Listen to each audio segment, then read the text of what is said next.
The last rays of sun were entering through the window cracks when Catherine zipped up the worn-out suitcase.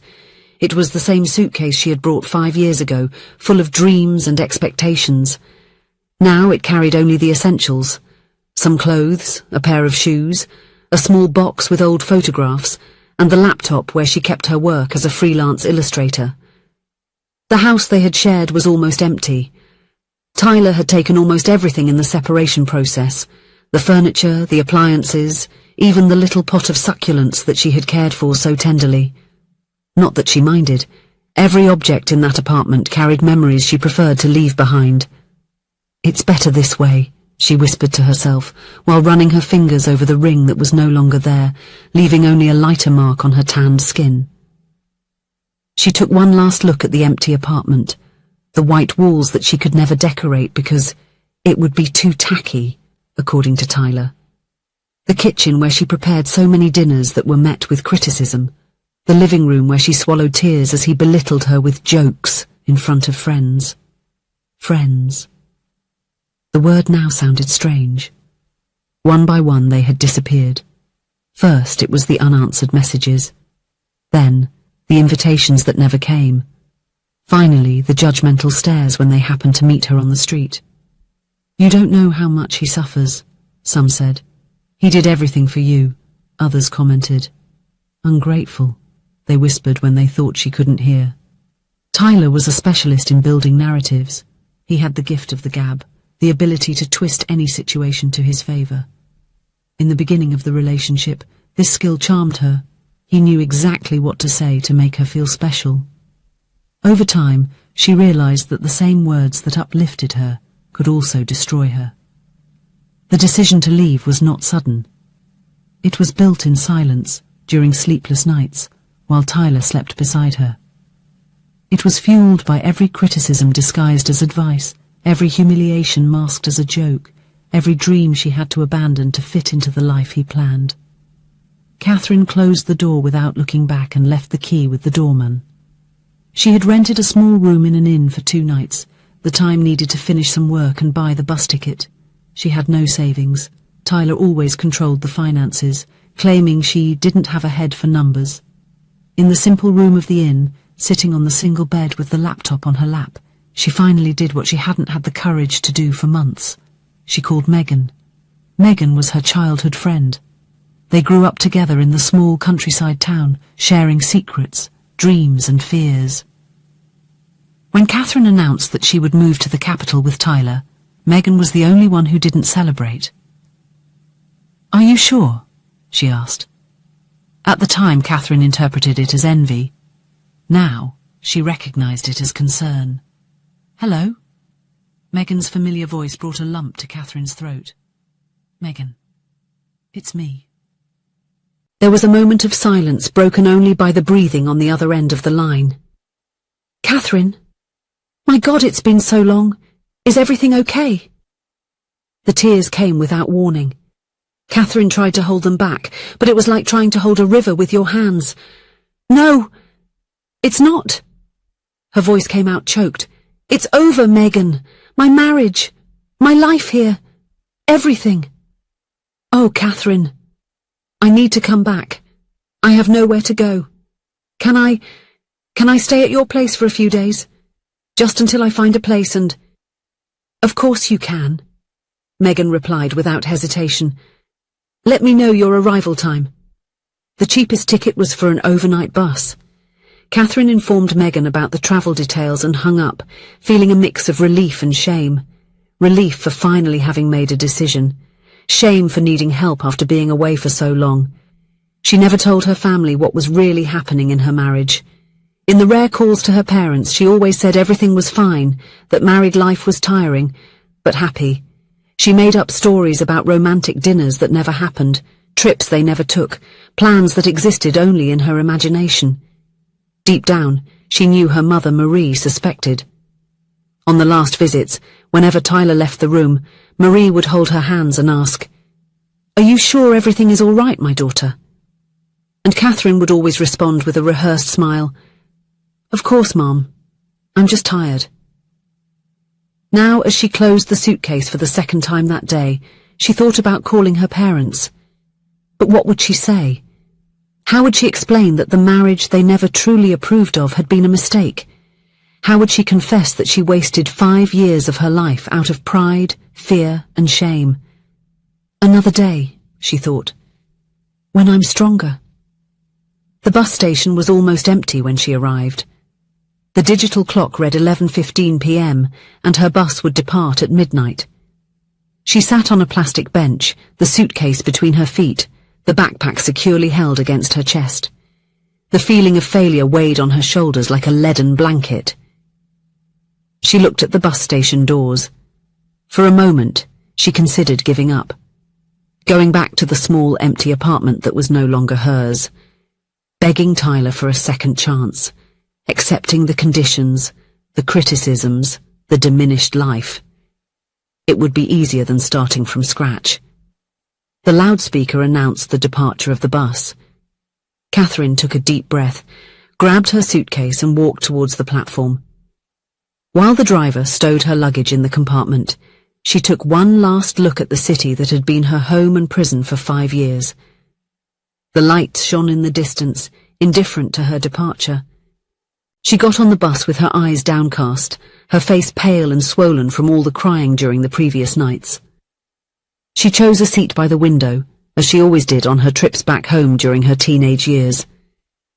She placed her backpack on her lap like a shield. She tried to hide the tears. She rested her head on the cold glass, looking at the darkness outside. The city disappearing through the streets. The bus left the station punctually. The city lights faded into the distance, replaced by the darkness of the road and the occasional lights of cars passing in the opposite direction. Catherine watched the hypnotic movement, allowing tiredness to finally overtake her. The gentle sway of the bus almost lulled her to sleep when she felt someone approaching. The seat beside her sank with the weight of another person. She didn't want to look. She was too exhausted to socialize. She discreetly wiped her face with the sleeve of her blouse. She turned even more towards the window as if pretending to sleep. And then she heard, "My daughter, I have always been waiting for you." Her world froze for a second. A chill ran up her spine. She slowly turned her face as if time had slowed down. There she was. Marie, her mother.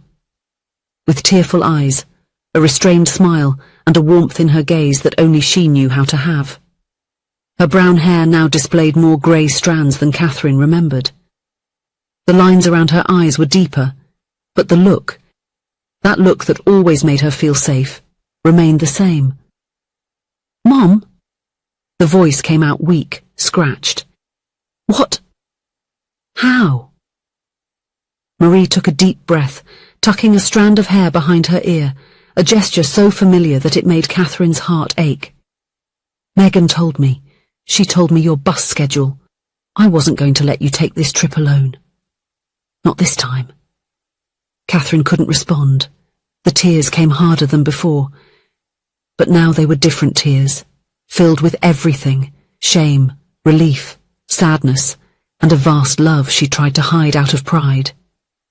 Her mother pulled her close, without questions, without demands, just a long, tight hug, as if trying to mend all the broken pieces of a daughter with her arms. During the journey, Catherine kept her eyes closed, as if that could hold back the tears inside her. But with each curve of the road a different memory slipped out. The hurried departure from home, the arguments with her parents, the warnings she pretended not to hear, her mother's worried eyes at the door, while she threw her bags into the car of that man who seemed to promise the world, but only delivered pain. At that time, her parents already knew. They knew about his reputation. They knew about the poorly told stories, the way he treated other women, the arrogance disguised as charm.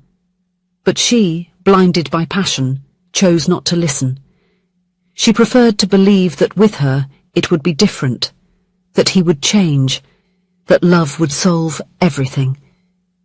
The mother, always patient, never stopped calling. The conversations were short, full of rehearsed answers.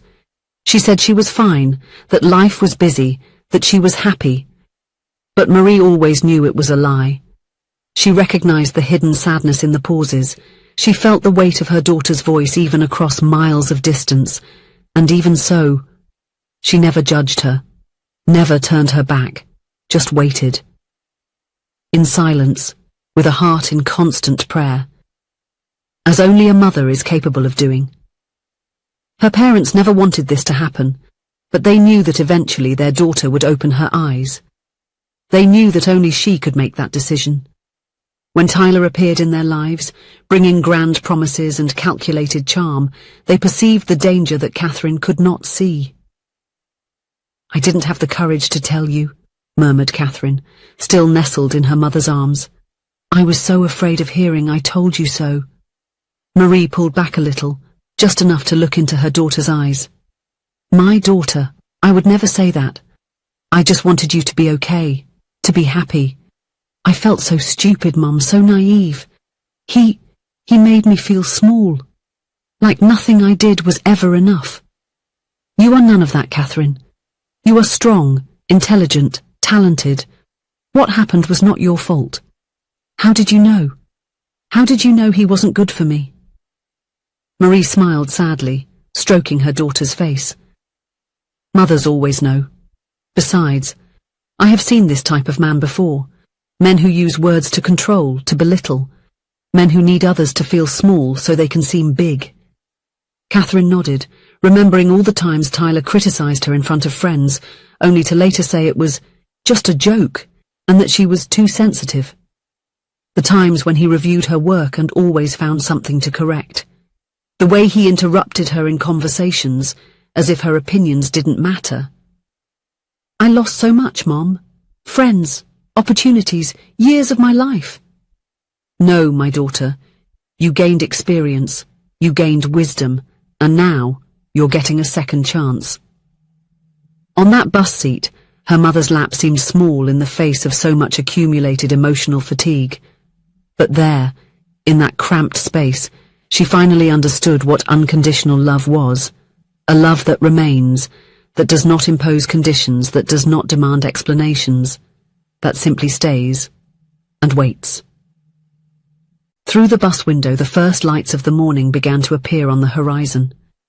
A new day, a new beginning. "Your father is waiting at the bus station," said Marie, tucking a strand of Catherine's hair behind her ear. "He wanted to come too, but someone needed to prepare your room. It's exactly as you left it. Your books, your old drawings." Catherine smiled through her tears. "You knew I would come back. We expected it, and we prepared a place for when this happened." She realized that the love of parents is this, a reflection of God's own love. Inexplicable, surreal, a love that embraces even when all you have to offer are tears and regrets. And on that road, amidst luggage, tears and silences, she knew that for the first time in a long time, she was coming home. Not just to the physical place, but to herself, to the Catherine who had been silenced, diminished, almost forgotten. The Catherine who, despite everything, was still there, waiting to start over. "Thank you for coming to get me, Mom," she whispered, feeling the weight of the past years finally lighten. "I will always come back, my daughter. Always." The bus continued down the road, taking them home, to a new dawn. Upon arriving in the city, Catherine looked out the window, recognizing every detail that was once so familiar, the little square with its worn-out benches, the corner cafe where the old men gathered, the old bookstore where she devoured stories before life took her away. It still hurt. It hurt like an open, throbbing wound that insisted on reminding her of every cutting word, every postponed dream, every piece of herself she left behind. But now, for the first time in years, the pain did not paralyze her. It was just a scar in the making, a reminder that she had survived. Her mother squeezed her hand as if to say without words, "You are not alone." And Catherine took a deep breath, feeling the fresh morning air fill her lungs. There, in that moment, she understood. This was not an end. It was a new beginning. One of those rare moments when life gives us the chance to rebuild, not on the ruins of what we were, but on the strength of what we have learned. And even with a broken heart, she smiled. Because now she knew that the best stories are not those without pain, but those that transform us. And hers, this story, had just begun. If you enjoyed the story, please leave a comment with a rating from 1 to 5 to show how much you liked it. Also, watch the video that is now appearing on your screen. See you soon.